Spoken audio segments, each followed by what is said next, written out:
Hey guys, welcome back for more Corpse Factory. So we're still continuing Act 2. So the game is getting a little bit confusing, but at the same time exciting as well. So anyways, let's go. We're here at the Maid Cafe. We're gonna meet or look for Junpei. Not a fan of the atmosphere. Too flashy for me. I prefer somewhere more simple, laid back. Junpei has a table near the far wall, alone, not that I expected any different. A blonde maid trots over to refill his drink. He nods politely but doesn't say a word. Hasn't seen me come in yet. Someone asks if I want a table, I don't respond. Someone else just chimes in. Something about paying the cover charge. I don't know. My attention is on the dog. Not the dog. No one attempts to hold me back as I march toward my prey. He finally sees me, but I'm 5 steps away and it's too late. Oh, what the? Long time. You're crazy, man. Get away from me! Looking at him up close, he doesn't seem too worse for wear, considering our last encounter. I start to wonder if I went too easy on him. Can I sit here? Hell no! Get out of here! Thanks. I pull up a chair and sit directly across him. The blonde maid from before offers me a menu.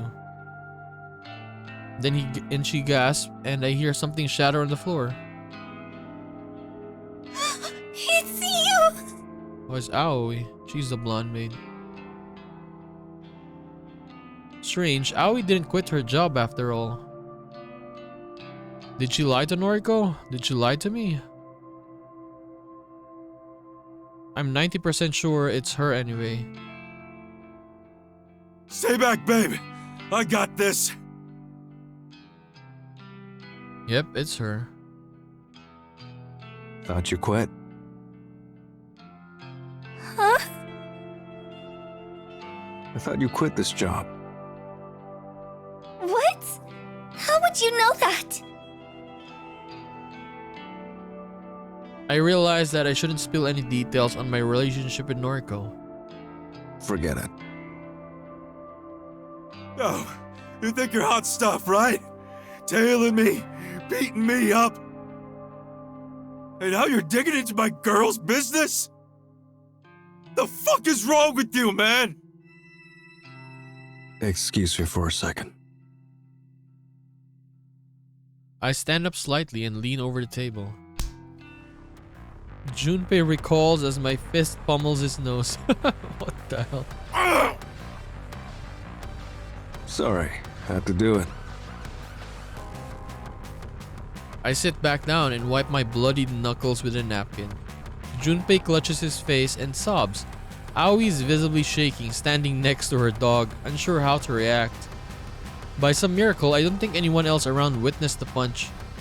For the best means we can get down to business without interruption. Some questions for you. You broke my nose! Shush. Haven't asked my question yet. Aoi somehow gathers the courage to flee. I don't watch her leave, but I get the sense that she's gone to fetch What do help. you know about the robbery of the hospital morgue? I don't know what you're talking about. No, not the answer I wanted. Junpei makes the mistake of possessing fingers. I jam a steel fork into the back of his left thumb and pin it to the wooden table. You're going to give me the answers I want. Am I clear? You're a nutcase. You're psycho! No. For my next question, how did you find out about my involvement with Corpse Girl?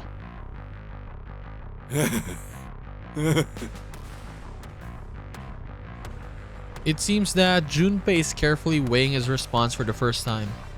Instead of outright defiance, he wisely chose to grant me a satisfactory It answer. wasn't hard, man.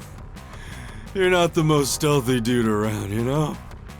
Explain. You and that blonde gal girl, Tomoe Watanabe, you're not cautious enough. So he knows Tomoe's identity and her involvement.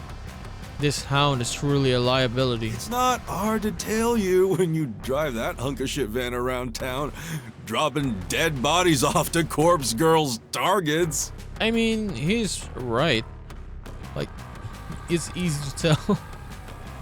He knows a lot. Way too much. How far does his knowledge extend? I see. My next question then. Do you know Corpse Girl's identity? I think the real question is, do you? Okay, even he is saying this. I consider his words. Do I know Corpse Girl's identity? Beginning to doubt that. Had he asked me a week ago or two, I would have thought Noriko immediately. Now, the way that Noriko has been referring to Corpse Girl as, I'm not so certain. But I wouldn't let this hound mutt have the upper hand. I won't let him pry open gaps in my defense. Wrong answer. The only other piece of cutlery at hand is a metal spoon. I drive the slightly pointed rear end of it into the pointer finger of Junpei's already injured hand. Corpse Girl's identity? Fine. Noriko Kurosawa. Oh, he knows as well. Interesting. I see. A hesitant tap on my shoulder from behind causes me to turn. Leave him alone. Oh, does Aoi know as well? Aoi has somehow gathered a half dozen other bystanders. They're all glaring at me, fists clenched, ready to try and forcibly remove me from the premises. We're not done here. Come back later. Let my Junpei go. Stop hurting him. For an outwardly meek girl, Aoi has more courage than I expected. I stand up and stretch my neck. I'm not looking for a fight with a bunch of cafe patrons.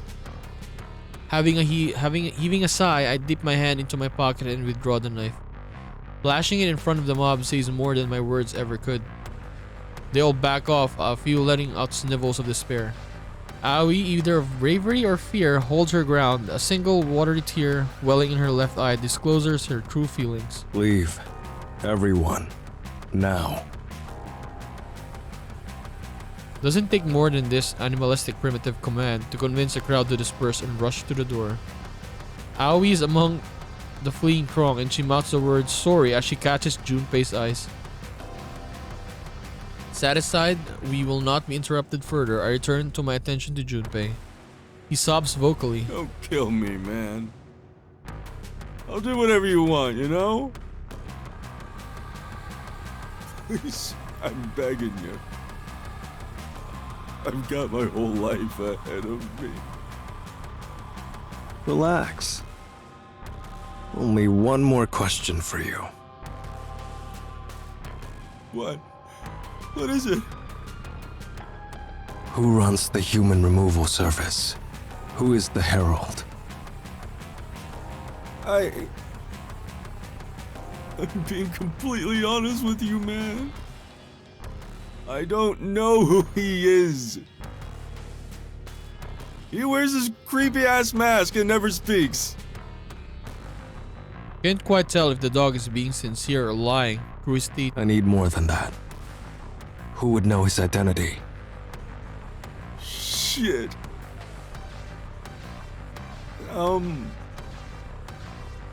Look, man. The human removal service.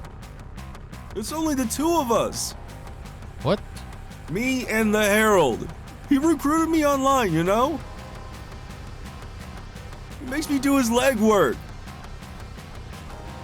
So, if I don't know who he is, no one does. Except him, of course. Not good enough. Not the answer I'm looking for. I lean over the table once more, keeping my knife clearly within the dog's vision. Not happy with that answer. Take a finger. Shit, no, dude, seriously. Ask me a different question. Please, please. Kojiro, Oh, Noriko's there. A voice I didn't expect to hear rings from behind me. Noriko. enough.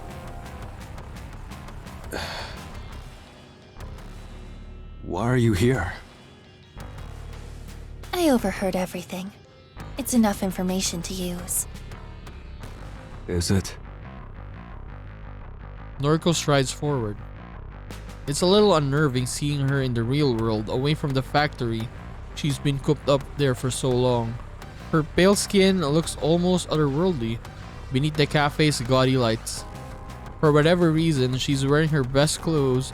They're almost clean, as though she recently did her own laundry. She walks with purpose, one foot in front of the other, but her gait is unsteady and she's visibly trembling. At the end of her path, she rests her palms against Junpei's table and takes a calming breath. You stole the corpses from the morgue. No. Yes. Noriko doesn't miss a beat as she flashes her phone at Junpei. I can see what's displayed on the screen, but the dog hangs his head almost immediately. It was me. What? I robbed the morgue. Noriko pockets her phone. She then tosses a small bundle of bandages on the table. Bandages? Junpei hastily grabs the offering with his good hand. Get out of here. Get Aoi to bandage you up. And not a word of this to the police. Yes. What did she show Junpei? With a great deal of effort and grimace, Junpei plucks the cutlery from his pierced hand and helps. Not daring to remain in my presence any longer, he bolts toward the door. We're just letting him go? Yes. Don't understand. You don't need to. Don't like that. Don't feel comfortable not knowing what's going on. What did you show him on your phone? Leave it, Kojiro. Put the knife away. We're leaving. I obey her orders, returning the knife to my pocket. I follow her unsteady lead and we exit the empty maid cafe.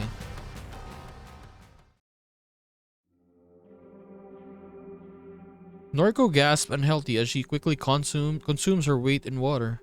With a loud swallow, she brings her sleeve to her lips and wipes her mouth dry. The empty water bottle clatters against the concrete and Noriko's gaze returns to me. That's a bit better. The visit to the maid cafe got the better of her. She spent too much energy intervening in the confrontation, but her motives for doing so remain unclear. Fill me in. There's no need to kill Junpei. Why? He knows everything. Knows me, knows Tomoe. He knows... you. Noriko hesitates, but she doesn't flinch at the revelation. Something tells me she already knew this much. Junpei Matsumoto will be dead by sunrise. I made a request, Kojiro. A request. The first thought that jumps out of me is that she requested for Corpse Girl to kill Junpei Matsumoto. But that's a ridiculous notion, isn't it? I see. I don't think Corpse Girl can take care of him. He knows our whole operation. Noriko's raised eyebrow conveys her confusion. What? No, I didn't make a request through Corpse Girl's website. What would be the point of that? I shrugged because I truly don't know what else she could have meant. Yeah, she requested to the other website, right? The human, I used the removal? other website. The Human Removal Service. I mean, is the Herald gonna kill his accomplice though? I made a request for the death of Junpei Matsumoto. Oh. But again, what good would that do? Junpei is an accomplice. If his colleague, the venerable supposedly immortal Herald, receives a request to kill him, it will simply be ignored. Unless... A startling realization dawns on me. Shit, of course. Why didn't I suggest that? A haunting smirk is inscribed across Noriko's features. She knows that I finally drawn the same conclusion. The Herald is ambitious. His convictions are strong. Just like mine. Like Corpse Girl's.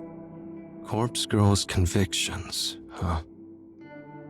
Corpse Girl would never reject a request. That's right. Junpei Matsumoto is disposable. A pawn. The Herald will deal death to him in the same manner as any other nameless victim. I see. But more important than Junpei being killed is what we will discover in the aftermath. Explain. By knowing that Junpei is the next to be targeted, we can observe him and witness the Herald's killing method firsthand.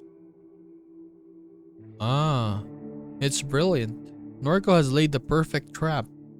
By sparing Junpei's life today, we have set him up to be slaughtered by his own compatriot, and we can use his death as a means to uncover exactly how the Herald brings low his victims. Have to add it to you. This is a pretty fantastic plan. I know. A few things. You have doubts? Not doubts, exactly. Firstly, how do we know exactly when Junpei will be killed? Yes. Noriko sweeps her hair behind her ear and scoffs as though the answer should be as clear to me as it is to her. I specifically requested the time of death. You can do that? The human removal service demands it. Interesting. Second topic. What if you're wrong?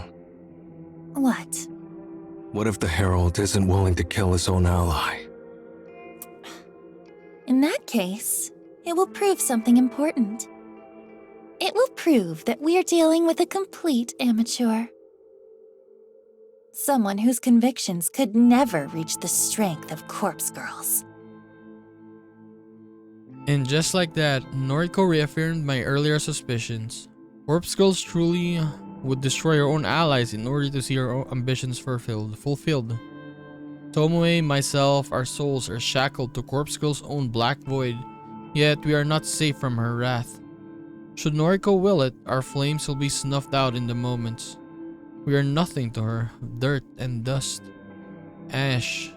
We will be blown away like the useless incinerated remains of a cadaver. Understood. Let's uncover the secrets behind the human removal service.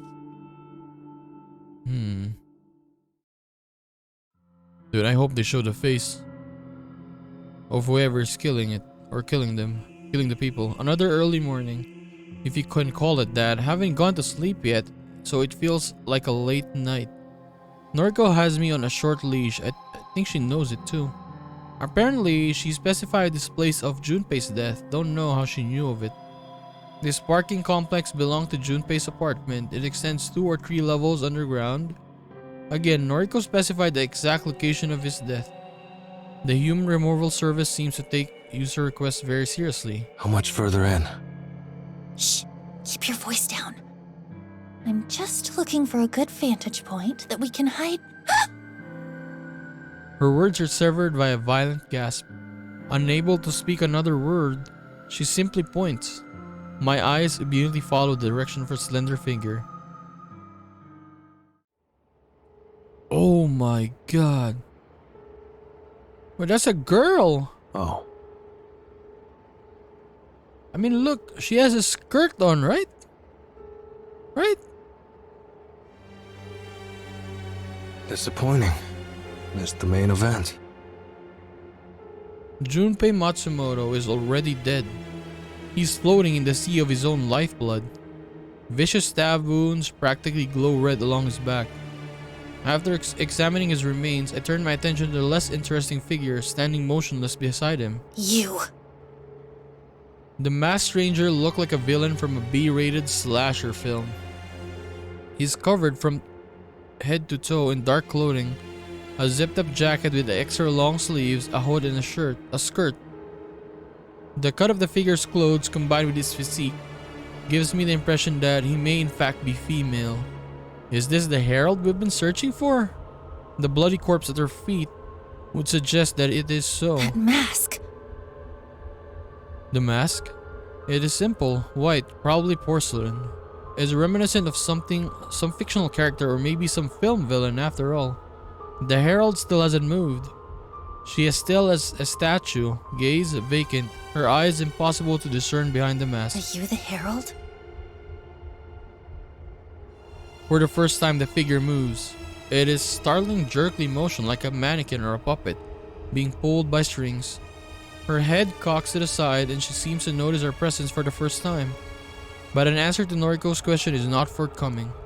I step up to the plate. You really immortal? The Herald doesn't react to my voice like she reacted to Noriko. She has returned to a stiff doll-like state. Pretty easy to prove if someone or something is immortal, and I've always had a curious mind.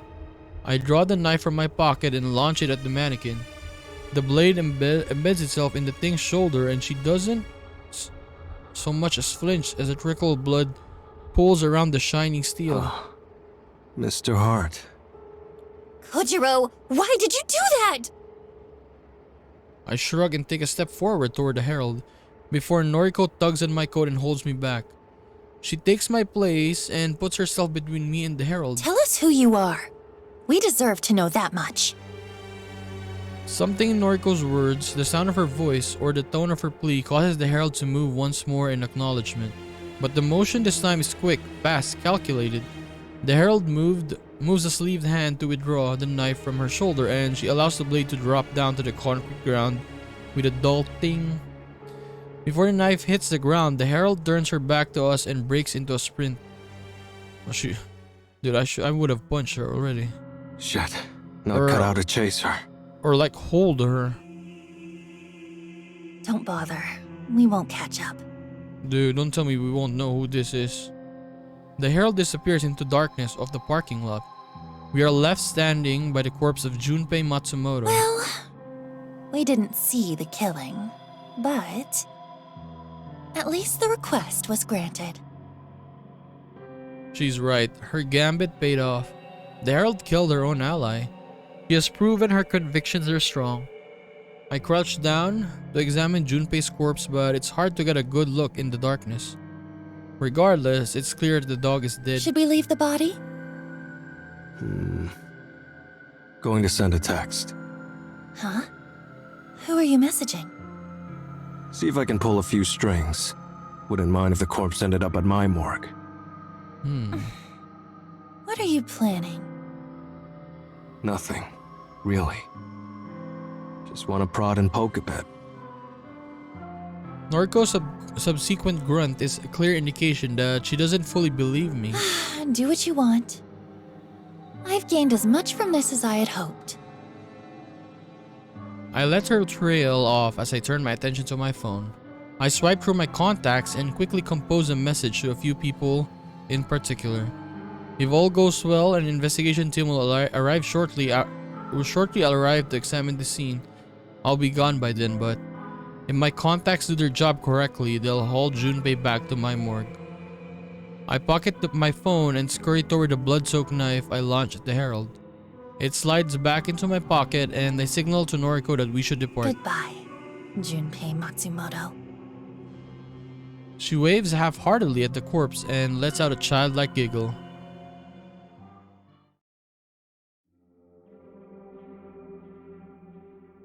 A scant few hours sleep didn't offer much in the way of refreshment. Have to be at the morgue again in an hour. Not that there's much to do there since the place was robbed. Perhaps a few more cadavers will arrive? Perhaps Junpei Matsumoto's corpse will be there. I should take this opportunity to take a break. Been a while since life slowed down like this. No requests coming through for Corpse Girl. No bodies to haul around town with Tomoe. No cadavers to catalog at the morgue. Life should be good. I'm still alone. And Noriko may decide to discard me at any moment. Why does that make me want her to more? I mean, do I want to prove my worth, my value? Prove to her that I'm worth keeping around. Don't know. Doesn't matter in the long run. After brewing myself a cup of coffee using the French press Tomoe gave me, I take a seat in my chair. Sitting alone in the darkness is somewhat depressing. But it's only temporary. I won't be alone forever. Soon Noriko will sit here with me. We'll be together in the darkness. I'll make her see my worth. I'll make her love me the way that I love her. I'll make her feel the void that Shizuko left in my life. I'll make her treat the gnawing pain in my insides. I'll make her save me from falling to despair, from falling to old habits. Noriko will save me from myself, just like Shizuko once did. I take a sip of my coffee.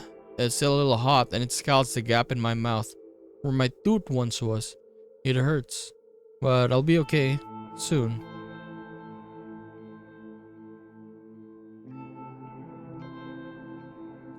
It's hard to hide a smile when plans unfold perfectly.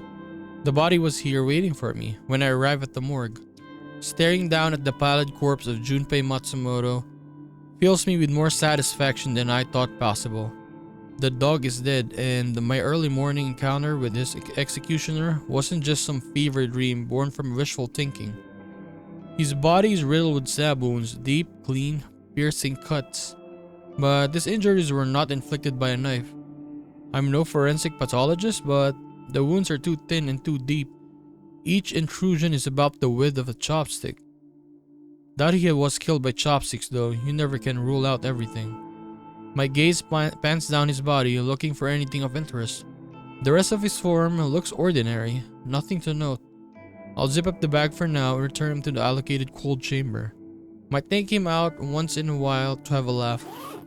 As I raise a zipper covering his legs and groin, I have to shift his arms to fit them within the HRP. And then I flinch. My hands instinctively retract from the cadaver. I'm used to the ice-cold touch of the body fresh from the containment chamber. The sensation of lifeless preserved flesh. It wasn't the sensation of touch that caused me to startle. It was the sight of something out of the ordinary. Something I'd somehow missed during my initial observation. Junpei's fingers. 5 thick, meaty digits on each hand. 10 perfectly intact dead but otherwise healthy fingers. It was only days ago that I pierced 2 of his fingers, his thumb and his pointy finger, using cheap metal cutlery. I can't forget the distinct feeling of plunging those implements through the flesh and bone, pinning his fingers to a table. The corpse before me shows no evidence of ever being injured in such a manner. Nobody can heal wounds like that without medical attention. Even then, stitches and scars will remain. But Junpei Matsumoto's digits are 100% intact and puncture-free. Interesting. It's a fake corpse as well? Come to think of it, I didn't snap another few of his fingers in half the time that I confronted him outside his apartment. I'm sure I did, crush the bones within my own fist. But this corpse's hands don't show signs of that either. Normal to the touch, no visible bruising. On the whim, I pull out my phone and open noise. I navigate to Junpei Matsumoto's profile, load up a few profile images, wipe through them one by one. I put my phone right next to Junpei's head, comparing the similarities between Junpei's photos and his dead body. Why? Everything becomes clear immediately. Certain elements of Junpei's features don't match. His nose is broader in his photos, his lips are thinner, more taut. The corpse in front of me is not Junpei Matsumoto. It's a copy. A clone. Junpei Matsumoto's death was faked for our entertainment. The body lying on the ground in front of the Herald was planted there before we arrived. Planted to convince us that Junpei had met his maker. The Herald did not kill Junpei. The Herald simply used one of Corpse Girl's tricks and produced a carbon copy body. All in order to fool myself and Noriko. As this revelation settles in my mind, I come to another conclusion. The morgue being robbed was no coincidence. I can almost guarantee that the cadaver used to replicate Junpei's death was stolen from this very place. A weapon of deception, stolen and turned against us. And the morgue was targeted before Noriko even requested Junpei's death. Almost as if the human removal service predicted Noriko's movements in advance. Is that even possible? All I know for sure is that that dog is still out there. Still skulking around, working for his master. This is starting to get interesting. Ooh. August 8th. Okay, I think I'm up to date. I guess it was a good thing you decided to prod and poke Junpei's corpse, as you put it. Guess so. I thought you were just being your usual morbid self, taking corpses for your own use, whatever that may be. Don't know what to tell you. Well, I'm glad you acted. Faking Junpei's death. What's their end goal? What did they really accomplish by pulling such a stunt? There's a million possible answers to that question. Can't know the real truth. Not yet. Obvious answer would be that they wanted to deceive us. Make us think we have the upper hand. I came to the same conclusion. They think they've fooled us. But we know better. Can we use that to our advantage? Don't know. Sometimes you're helpful, and other times you're just... What? Never mind. Okay. It irritates her when I withhold my thoughts. Sometimes I act like this just to elicit a reaction from her. She's cute when she's pissed off. I don't know what we should do next. We're kind of at a dead end, right? Kind of. Corpse Girl's website has gone silent. No one is requesting deaths anymore. But, if I'm to believe the news, there are still dozens of people being killed all around the city. Which means the human removal service is still as active as ever. Don't beat yourself up. Don't have any cadavers at the morgue anyway. Can't exactly fulfill any requests. True. She sighs and rubs her eyes. Despite her tired, exhausted appearance, she's dealing with recent events rather well, for Noriko at any rate. Can you let me know when the morgue starts filling up again? Sure. Hang on. There is one body there. Fake Junpei. Yeah. Not much use though, I suppose. No, not really. Keep me updated. Okay. She rubs her eyes again and tries to hold back a You yawn. look wrecked. Sorry. Things are tough right now. It'll get better. You'll cause some deaths soon enough. My words have the strange effect of actually cheering her up slightly. I know we're not exactly the most normal people. The things we do, the causes we devote ourselves to, they're wrong. There's no other way to put it. I know this. I trust that Noriko knows this as well. We're morbid, sick, disgusting. Noriko slaughters innocent people in the name of Corpse Girl, her fabricated idol or alter ego or whatever else she could be. As for me, I've gotten as much blood on my hands as Noriko does. She likes to believe she's innocent, but the truth is, she's just as guilty as the killer. Or any killer. I don't see myself the same way. I know for a fact that things I've done are not enough to put me behind bars for the rest of my life. I don't try to convince myself that I'm something I'm not. I'm a criminal, plain and simple. But Noriko is a kindred spirit. We're connected on some level that I don't expect the average person to understand. We're bonded by things we've done, death we've witnessed. Looking at her now, this tired girl, worn thin by stress, I can't help but be reminded of Shizuko. I messed up with Shizuko. I didn't take the time we had together seriously.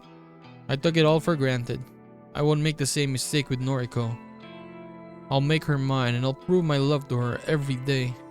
Perhaps that will convince her not to discard me when I have run out of use. Want something to eat? She glances at me and opens her mouth, but weighs her words before speaking. Thanks, but... You know me. I know. Of course I know. I know so much about her. She doesn't eat, not unless she absolutely has to in order to live for another day. Something light? A salad? I want to share a meal with you.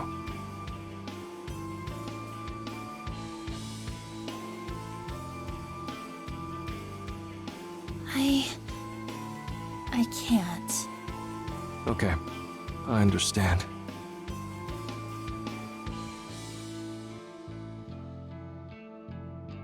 I do, I get it. It's Noriko. Her convictions are what I admire most about her. What would it say of her character if I could break her convictions with a We should simple get married. invitation? Huh? A few days ago, you said you'd be mine. I told you something like that, yeah. But that had a condition. You had to kill Junpei. Yeah, you didn't do it though. Hmm. She's right, I didn't manage to kill him. Does that mean I don't deserve her? Maybe there's something else I could do? Let me prove that I'm a man you can love. I'll think about it. Okay. I'll take that. It's better than an outright no. Maybe you should get going for now. I need to sleep. Okay. I'll leave her be.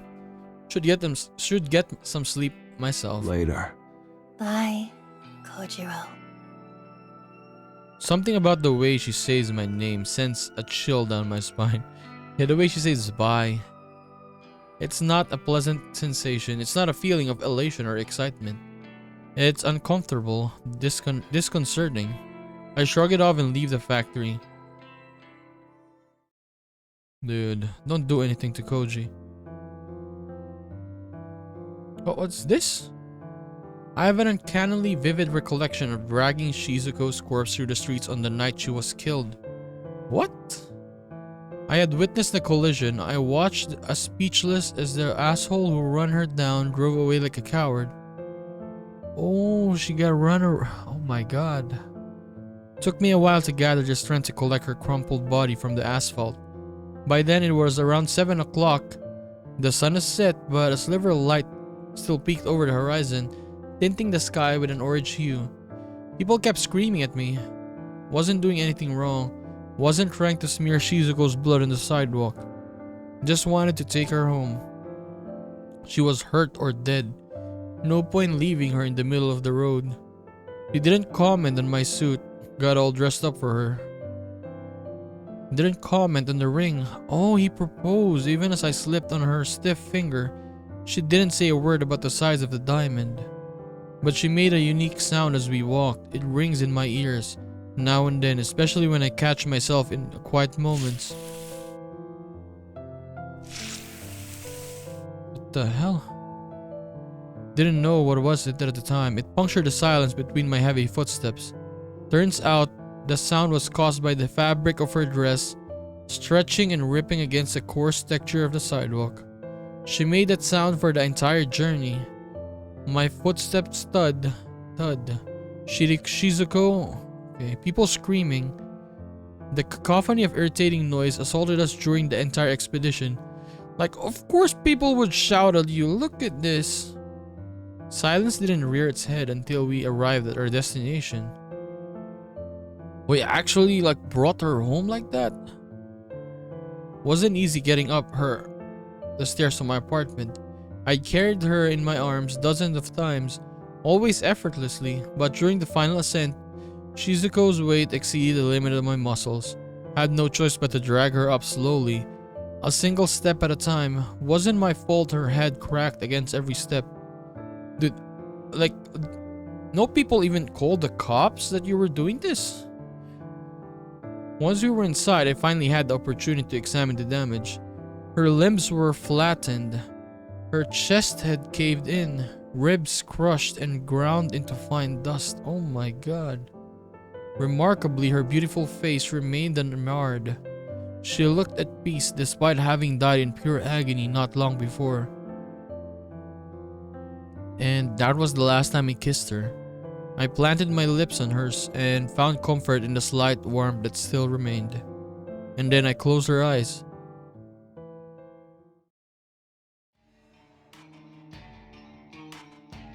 My memory of that event is so clear that thinking about it feels like I'm reliving it again for the first time. The pain hasn't dulled, but I'm glad I don't live in the apartment anymore.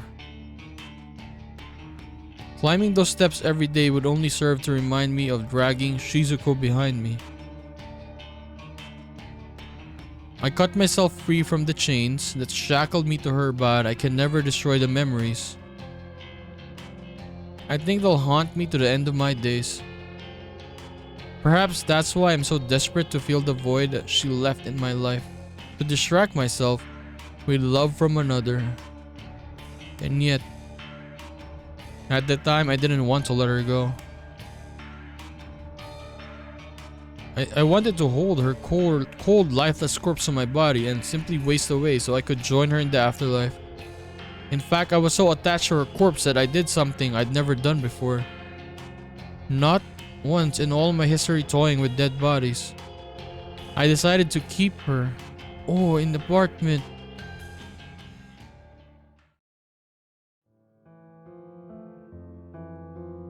Oh, he tied her up. Don't know whether it was out of despair or depression or desperation. Don't truly know why I decided to do such an odd thing. Possessed by a single disturbing idea, I emptied out the small storage closet in that old apartment, discarded everything within, and then I carefully, delicately, lovingly placed Shizuko inside the dark place or dark space. She stood up against the wall casually, almost like she was alive. I held her in place with some rope fastened to the wall, a loop around her neck, and a few bindings around her waist. She sagged a little, but it wasn't overly noticeable. There Shizuko stood before me, though her gaze was lowered. I could almost fool myself into thinking she wanted to greet me, or she wanted to simply say goodbye. Goodbye. Something I'd never considered saying to her. But I knew it was time to say goodbye to her, and to say goodbye to myself, the me that shared a life with her, the me that lived in shame of the things I'd done. Into the small storage room, I piled the evidence of my guilt. All the macabre and sickening paraphernalia I had collected over the years found a new home within that dark space. Photos of corpses, tomes written about embalming and mummification, countless books by Noble St. Clair that author I held so dearly in my heart. Everything and everyone that made up Kojiro found itself inside that room. And with one last look at the girl, I slammed the door and locked it tight. The ceremonial act of locking away everything I once loved had a cathartic effect, but the moments after that aren't as clear as in my mind. I know that I sealed up the room and concealed the door, but I don't recall the effort that went into doing so. I know that I decided to leave the apartment behind, but I don't recall talking to the landlord. I know that I tried to move on from being the person I once was, but he sealed up the room and concealed the door. So that is the smell that Noriko is like she's as time went by, right? It has gotten worse. So that was it. I don't know how much I truly changed. So maybe this is the thing that Noriko's saying, corpse girl. Maybe she saw the corpse and she freaked out. And okay, let's continue. Because just over a year later, I'm still in this world, taking part in truly disturbing acts. I'm still obsessed with the dead, and I'm still phoning over Noriko. Maybe people can change after all. Maybe I'm fooling myself all this time thinking that I'm different now. But I'm not. I'm the same as always. I'm still just Kojiro. Maybe that's okay.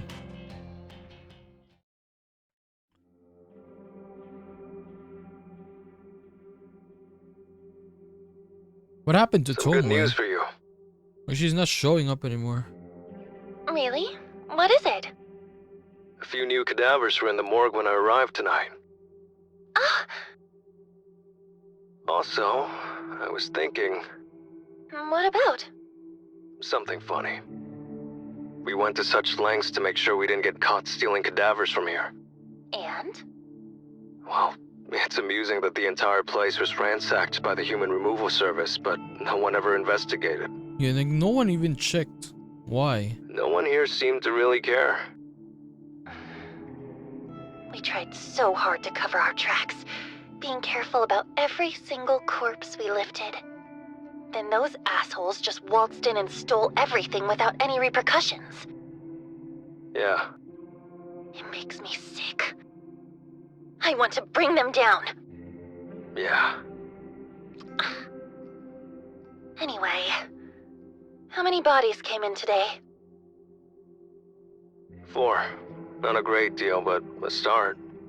Give it a week or two, and this place should be packed once more. Okay, good. Thanks for letting me know. Of course. See you. Later. Since I've already cataloged the new arrivals, I figure I can relax for the rest of my shift. I planned myself on the uncomfortable steel chair parked near the morgue's entryway. A few moments later, I'm lost within the flashing lights from my phone screen. Don't know how long I zoned out for, but when I come to, Noriko's name is emblazoned across my screen. Strange for her to call me now since we spoke just before. Yo, You're not going to believe this. What? try me. Somebody requested a death! That explains the excitement in her voice. Congrats. It's been a while. It's been far too long. I thought we were done for. I thought Corpse Girl's website had fallen into obscurity. Happy for you. Kojiro, we can't let this slip through our fingers. We need a victory here. This new request has to be fulfilled immediately. Okay. I want this victim to die with a bang. I want his death to propel Corpse Girl's name back into the limelight. Roger. Awaiting your orders. I'm sending you the Vic's photo. Get me a corpse that matches his appearance, just like usual. Only got a handful of bodies here, remember? Going to be a long shot. Do whatever the fuck you have to do. Her icy cold commands leaves no room to be misinterpreted. Copy that. The call ends and I immediately receive a message from Noriko. Opening it up reveals the photo of Corpse Girl's latest victim. Male, mid-30s or so, fairly unremarkable guy. Let's see what bodies are in stock. I heave myself off the steel chair and log into the morgue's computer. Scanning through the inventory only takes few seconds. There are 5 cadavers here in total, the 4 that have arrived today plus Junpei Matsumoto lookalike. Looking through the details reveals that 5 of 5, 3 are female and 2 are male. I immediately rule out using the Junpei lookalike corpse for this request. It's a heavy set body and doesn't match the victims at all. I'll need to take a look at the other male, but I don't like the odds of finding a match. I navigate to the cold chambers and open up the cache housing the corpse in question. The cold air spewing forth from the open compartment fogs up my glasses, and I calmly remove them, wipe them against my coat, and return them to their rightful place. After unzipping the body bag, I am met with the face of death, a sight I have become more than accustomed to after many long years of working here. This guy is just an average-looking as Corpse Girl victim. Seems like the type of person you wouldn't notice in a crowd. It'd simply be a blur against a sea of bodies. Might be exactly what we need. I compare his features to those of the victim in the photo. He looks similar. Couldn't exactly mistake him for a relative, but maybe with a bit of Noriko's makeup handiwork, he might pass off as a close enough copy. Huh? Only one problem. Unzipping the body bag further reveals that this guy only has one arm. His left arm has been severed just below the elbow, leaving a surgical stump. It's something that he has clearly lived with for years because the area in question is clean. Probably had a prosthetic limb before being moved to the morgue. This particular feature is a deal breaker. It's hard to convince the victim that his own corpse if it's missing a limb. Although, perhaps Noriko would factor the missing limb into the cause of the death. If I bloodied the stump a bit, it could be made to look like he lost an arm before he died. I reach for my phone and call Noriko back, getting sick of the chit-chat. You find a suitable corpse? Almost. Got a guy about the same age and build. Plain face. Needs some work, but could do the job. Great! I'll send Tomoe over with the van right away. Just one thing. What? The body is missing an arm. Oh. That is a problem. Yeah. Can you edit the corpse photo so that the victim is missing an arm? Make it look like it got chopped off before he died. That way, when he receives the actual corpse, he'll be expecting a missing limb. No. No?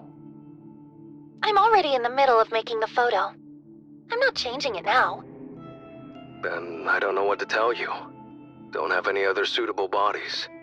Make it work, Kojiro. That venomous tone again. What can I do? Not going to roam the street and kill someone that looks like the Vic. Come up with something else then. Hell, chop your own arm off and attach it to the corpse. I don't care what you do. But I need the body within the hour. If you let me down, I'll never be with you. Oh my god. Our relationship is tied to Corpse Girl's fate. If you let her down, you'll let me down. And I don't like being let down. My phone beeps twice as if to protest Noriko abruptly ending the call. Fantastic. She likes backing me into corners. What am I supposed to do? It's clear that she doesn't really have any intention of being with me. She's using me, dangling the promise of something I desire right in front of me, yes. And yet, I need to have her. I need to prove to her that she should be with me. I lower my glasses and gently rub my brow with my fingers. Shit. I got an idea, but I can't believe I'm about to do this. I slide my glasses back and adjust them so they're comfortable once more. I fetch the mobile mortuary lift and angle it underneath the tray protruding from the open cold chamber. With a great deal of effort, I detach the tray from the chamber. It rests upon the top of the mortuary lift, allowing me to wheel the corpse across the morgue. After pushing it halfway across the open room, I let the wheels come to a stop directly underneath one of the ceiling's glaring fluorescent lights. With that done, I turn and rummage around the cabinet. I sort through a number of tools until I find what I'm looking for. Clutching the sterile implement in a shaking hand, I return to the corpse lying atop the steel tray. I roll up the sleeves of my coat. For Noriko. What the? Here goes. What, you gonna cut your arm? Oh, what the what are you doing? Oh my god. When the metal bone saw digs into the soft flesh of my arm, I have to grit my teeth to refrain from screaming.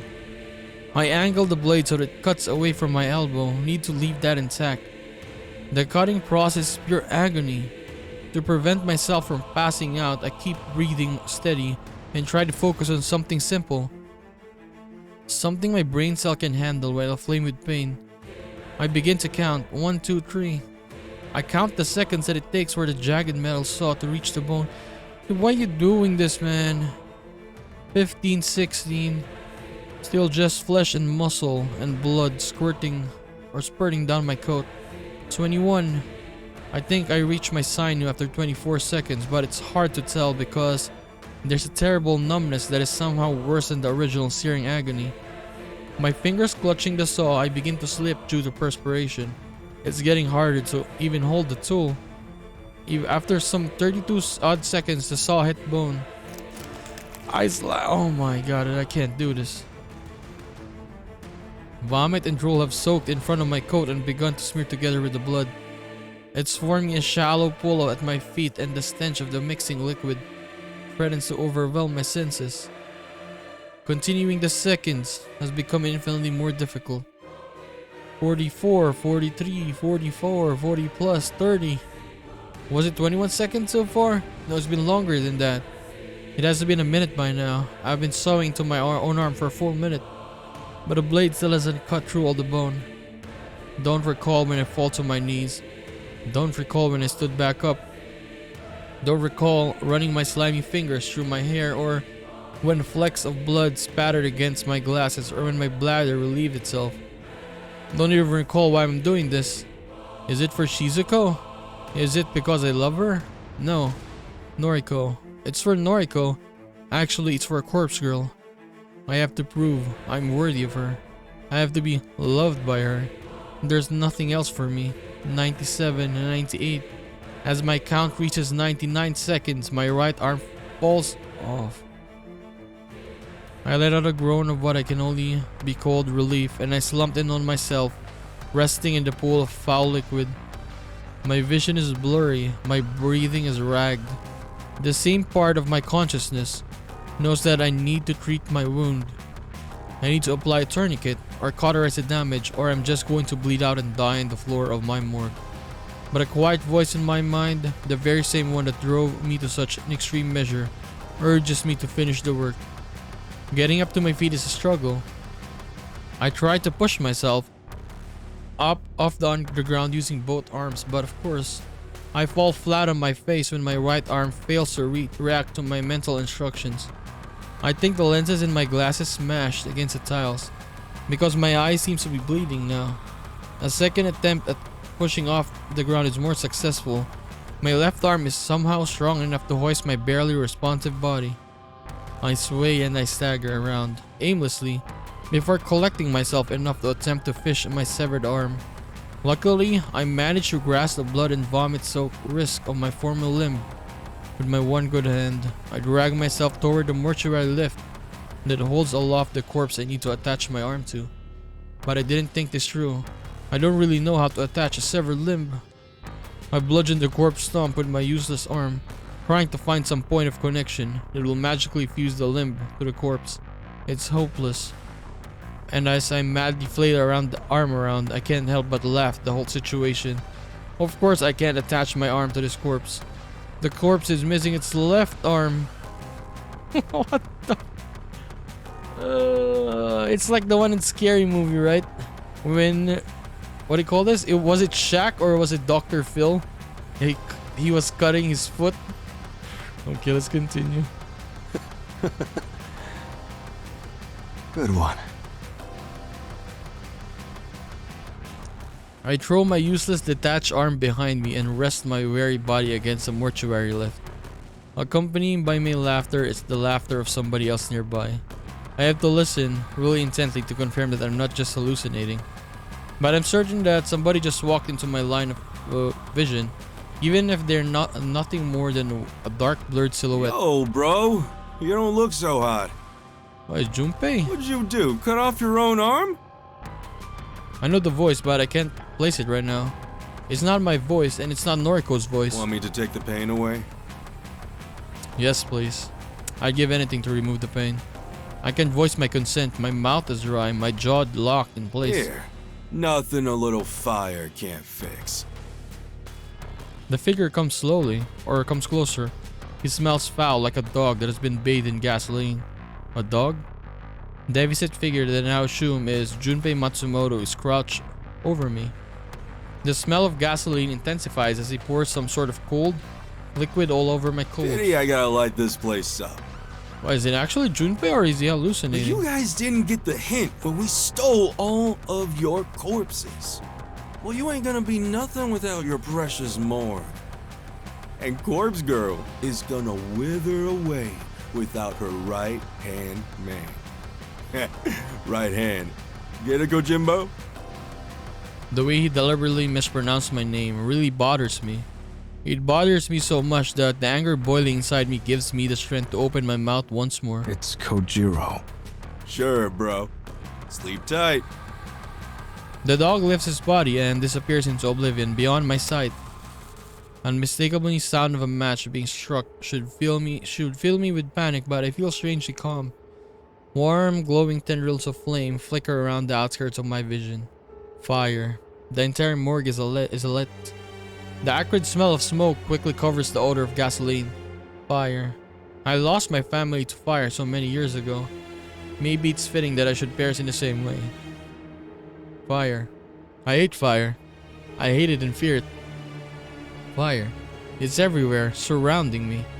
The sickening stench of burning flesh permeates my nostrils, and I realize that it's the smell of my own severed arm being incinerated behind me. Fire. I close my eyes. Really sleepy right now. Lost a lot of blood after all. Sorry, Noriko. Sorry I loved you. What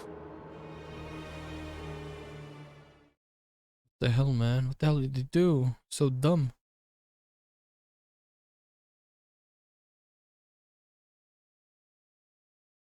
Okay, what's gonna happen next? Act 3, Aoi Sato? Oh, Aoi's POV now. 1 month later again.